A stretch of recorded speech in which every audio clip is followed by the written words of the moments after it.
in today's world, what we all need is we need somebody who's politically savvy, a political scientist, as it relates to the entire world, not even just the potato world. So with me, I've got Tony Payan, who's an associate professor at Rice University, to talk about politics. In particular, let's start, we had this trade agreement called NAFTA. It is now called the U.S.-Mexico-Canadian Alliance. How do you feel about it? How does it affect food? How does it affect potatoes? And is it a good thing? So I'm going to put you on the spot. I'm going to get you really in trouble here. Yeah, those are very broad questions. Look, I think everybody agrees that NAFTA was in general a very good thing. Yeah. It certainly made trade among all three countries grow to about $1.2 trillion a year. And what was it before NAFTA? Do you recall? About $40 billion with Mexico. It was a little bit more with Canada, of course. So it's Canada, significant. Oh, yeah. absolutely. Yeah. I think it grew 10 to 12-fold. Yeah. I mean, it was so a lot of economic activity, and it certainly solidified North America as a competitive region in the world, especially at a time when China and Europe were consolidating and economically and so on. So I think NAFTA was an important centerpiece. And my boss, Secretary Baker, and President Bush, 41, certainly had the vision to do this. And everybody agrees that, of course, NAFTA was never really very popular. It affected some people. It hurt some workers, especially in the manufacturing sector. And of course, that was very good for agriculture, no doubt. I mean, the exports of foodstuffs and in general agricultural products to Mexico just grew enormously. And this is an important sector. Mexico cannot produce really the food that it consumes. Right. The U.S. is one of the major providers of agricultural products to Mexico, and of course Mexico provides those agricultural products that are in its comparative advantage. Tomatoes, avocados, and especially when our crops are not in season. Right, exactly. And in the case of potatoes, which is very specifically about this event, I think Mexico produces around 65% of the potatoes it consumes. That is 1/3 of the supply in Mexico is made up by American farmers. That's an important component of this. But stepping back to the agreement, I think everybody knew and understood that the agreement needed to be modernized. When something gets to be 25 years old, it needs to be updated. It needs an update.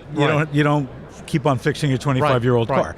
So let me go back before we fast forward to today. Why did NAFTA get such a bad rap? And certainly other regulations get updated and revised and so on, but not to this extreme. I mean, where people were passionate about getting rid of it, changing it, it's the worst thing ever.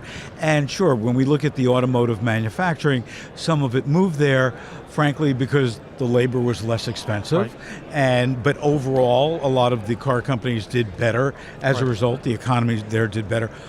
Why do you think, working in the government at the time, why do you think it got such a bad rap? Well, I think any free trade agreement is going to bring winners and losers. And we often forget that the benefits of a good free trade agreement are often disseminated very thinly among the entire population. For example, we probably pay a couple of $1,000s less for our small and medium-sized cars because they're made in Mexico. But you don't notice that because nobody's telling you that the car... And you don't have the comparison. Right. And also the benefit is like, well, $1,000, $2,000 spread among millions of cars, however many cars are sold in this country, is not the same as when you see corporations that are making billions of dollars, $500 billion, $300 billion, because they're selling so many cars. Right. So the benefits are often very concentrated in large corporations. They're concentrated in the big business, and the benefits are very spread out. And so the incentive for people to say, hey, look, the rich are getting richer and the poor are getting poorer, and those kinds of comparisons come into play. And I think that people then begin to resent that companies make decisions to move abroad. So it's a constant building. Had we been able to go into a car dealer and see the identical car and say, okay, this one is making it up, $10,000 made in the U.S.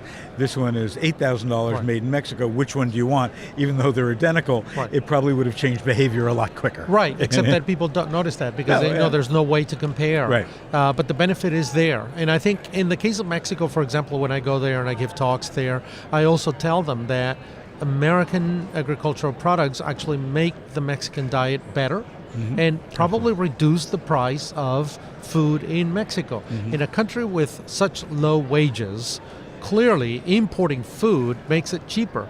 And so they benefit. But most Mexicans would not know that. Right. They simply go to the market and they see the potatoes or they see the products and they buy them and they complain. But they don't realize that if the country were limited to that 65% of the supply that it can produce, potatoes, for example, would be much more expensive. But because the United States can supply 35% of it, a third of it, and even more, then the price can come down and people can afford the potatoes. Those kinds of calculations are very difficult to make. They're well known by economists, they're well known by political scientists, but the common folk do not know them. So let's fast forward to today. We have a new trade agreement. Good? Well, look. Without getting political. No, I think we. I mean, President Trump obviously has his own approach to negotiations, and I think it's strident, it's loud, it's he plays the not the way Bush 41 would have done it. Right. I honestly think that this could have been accomplished by creating the right commissions and setting them at the table and say, you all go out there, isolate yourselves, negotiate something good, and come out and say, hey, this is what we propose to modernize NAFTA. The president chose to accomplish it differently. I mean, he chose to make a lot of noise and threaten to cancel it and so on and create kind of a crisis to pressure people into compromising. The tactics aside, the USMCA is a much better agreement than NAFTA. Again, it could have been accomplished without so much noise and differently, but in the end, I think the agreement is much better. It includes protections for intellectual property, which is very important to the United States. It includes a higher content of North American manufacturing components and vehicles, for example. It certainly brings in the issue of electronic trade. There's a number of really good elements that came into the USMCA. And for agriculture? Fortunately, I think agriculture remained untouched. The president was focused on manufacturing. He was focused on component parts for vehicles. He was focused on Mexican wages. He was focused on reviewing it every so often. So his priorities were somewhere else. Those were included. And agriculture, in the end, remained untouched. So I think that the potential for additional agricultural exchanges between the two countries, and Canada too, the dairy market is open in Canada. Slightly more, not a whole lot, but slightly more, means that American farmers will have really good opportunities to expand throughout North America. And Mexico is a market of 130 million people. That's a lot of a lot of mouths to feed. Right. A lot of mouths to feed. Well, Tony, thanks so much for joining us. My pleasure. Great insight into it, and keep up the great work for us. Thank you so much. We're going to take a break for a while, but stay tuned because you're going to see Simon's demos, which were fabulous. You're going to hear more information from us. You're going to see more information given out at the Innovation Hub. The Potato Expo is far from over. And don't forget, today at 4:50, John Keeling, CEO, is going to be back with us to give us a recap of all things Potato Expo, the 11th year of the Potato Expo. Can you imagine that?